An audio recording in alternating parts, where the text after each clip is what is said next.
విద్యాసంస్థల బంధుని విద్యాసంస్థల బంధుని విద్యాసంస్థల బంధుని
జిల్లా కార్యదర్శి ప్రధానంగా ఏదైతే నీట్ పేపర్ లీకేజీకి బాధ్యత వహిస్తూ కేంద్ర విద్యాశాఖ మంత్రి ధర్మేంద్ర ప్రధాన్ రాజీనామా చేయాలని చెప్పేసి గత కొద్ది రోజులుగా దేశవ్యాప్తంగా ఆందోళన చేస్తా ఉన్నా కేంద్ర ప్రభుత్వానికి చీమ కుట్టినట్టు లేదు. దీన్ని నిరసిస్తూ అదేవిధంగా ఢిల్లీలో శాంతియుతంగా ఆందోళన చేస్తున్న విద్యార్థులపైన బీజేపీ ప్రభుత్వం నిర్వహించే దమనకాండన లాఠీ చార్జిని ఖండిస్తూ ఈరోజు దేశవ్యాప్తంగా విద్యార్థి యువజన సంఘాల ఆధ్వర్యంలో బంద్ నిర్వహణ జరిగింది. ఈ బంద్కు ప్రైవేట్ విద్యా సంస్థలు ప్రజలు అందరూ స్వచ్ఛందంగా మద్దతు తెలపడం జరిగింది. వాళ్ళందరికీ డివైఎఫ్ఐ ఎస్ఎఫ్ఐ విద్యార్థి యువజన సంఘాల ఆధ్వర్యంలో మేమందరం ధన్యవాదాలు తెలియజేస్తా ఉన్నాం. ఎందుకంటే ఈ బీజేపీ ప్రభుత్వం వచ్చిన సందర్భంలో 89 సార్లు పేపర్ లీకేజ్ జరిగాయి.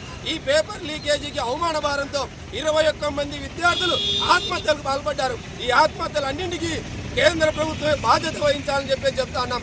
అంతేకాకుండా కేంద్ర విద్యాశాఖ మంత్రి ధర్మేంద్ర ప్రధాన్ ఇన్నిసార్లు ఈరోజు జరుగుతున్న లీకేజీలకు బాధ్యత వహించి రాజీనామా చేయాలని చెప్పేసి దేశం మొత్తం ఏకమై ఈరోజు అడుగుతా ఉన్నా కానీ ఏమాత్రం చీమ కొట్టినట్టు లేకుండా ఈరోజు నిర్లక్ష్యంగా వహించడం జరుగుతుంది. అంతేకాకుండా ఈరోజు ఈ ప్రభుత్వం హక్కులు అడిగిన వాళ్ళందరిపైన ఈరోజు దాడులు చేసే ప్రయత్నం జరుగుతుంది. కాబట్టి ఇది సరైన పద్ధతి కాదు.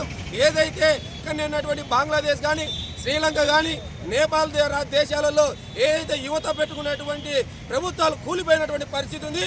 కాబట్టి ఆ స్థాయిలో నా దేశంలో ఉన్నటువంటి బీజేపీ ప్రభుత్వం తెచ్చుకోకూడదని మేము అడుగుతా ఉన్నాం. ఇప్పటికైనా కానీ ఏదైతే ఢిల్లీలో జరుగుతున్నటువంటి శాంతియుతంగా ఆందోళన చేస్తున్నటువంటి విద్యార్థులతో చర్చలు జరిపి కేంద్ర విద్యాశాఖ మంత్రి రాజీనామా చేయాలి.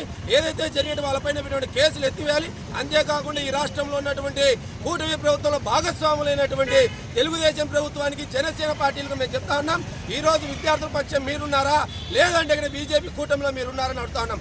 దేశంలో ఈ రోజు విద్యార్థుల మీద దాడులు జరుగుతూ ఉంటే ఎందుకు పవన్ కళ్యాణ్ మాట్లాడు, ఎందుకు లోకేష్ మాట్లాడు, ఎందుకు చంద్రబాబు మాట్లాడని మేము అడుగుతా ఉన్నాం. అంతేకాకుండా ఈరోజు బంద్ చేస్తూ ఉంటే పీటీఎం చెప్పేసి మెగా పేరెంట్ మీటింగ్ అని చెప్పేసి ఈరోజు పోలీసుల చేత ఈరోజు నోటీసులు ఇచ్చేటువంటి దౌర్భాగ్య పరిస్థితి ఏర్పడుతుంది. ఇదే యువకాలంలో పాదయాత్రలో లోకేష్ బాబు విద్యార్థులను పట్టుకుని ఈరోజు ఆ రోజుల్లో మొత్తం ఆందోళన చేసినటువంటి పరిస్థితి. కాబట్టి ఇప్పటికైనా తెలుసుకొని ఏదైతే నీట్ పేపర్ లీకేజీ బాధ్యత వహిస్తూ ధర్మేంద్ర ప్రధాన్ని రాజీనామా చేయాలి. విద్యార్థులు చర్చలు జరిపి సమస్యలు పరిష్కరించాలని, లేకుంటే రాబో రోజుల్లో పోరాటం చేస్తామని చెప్పేసి హెచ్చరిస్తా ఉన్నాం. ఈరోజు రాష్ట్ర వ్యాప్తంగా విద్యార్థి సంఘాలన్నీ మన ధర్మేంద్ర ప్రసాద్ గారి మన నిర్లక్ష్యంతో నీట్ పేపర్ లీకేజ్ అయింది అనేది మాత్రము వాస్తవం. కానీ ఈ నీట్ పేపర్ లీకేజ్ కావడానికి మరి పోలీస్ స్టేషన్లలోనే మరి బందోబస్తు ఉంటుంది. మరి పేపర్ లీకేజ్ కావడానికి ప్రథమ కారణము ఈ రాజకీయ పార్టీలు తప్ప వేరే వ్యక్తులు కాదని చెప్పి ఈ సందర్భంగా మేము చెప్పదలుచుకుంటున్నాం. ముఖ్యంగా ఏంటంటే విద్యార్థులు 21 మంది మరి నీట్ ఎగ్జామ్ లీక్ కావడంతో చనిపోవడం జరిగింది. రూపాయలు పెట్టి మళ్ళీ వాళ్ళు మన కోచింగ్ సెంటర్లు పోయి మన ఎంతో ధన ఖర్చు పెట్టి కూడా మన పేద కుటుంబాలు కూడా దీనికి ప్రిపేర్ కావడం జరిగింది. మరి దీనికి బాధ్యత పూర్తిగా కేంద్ర ప్రభుత్వం వహించాలి.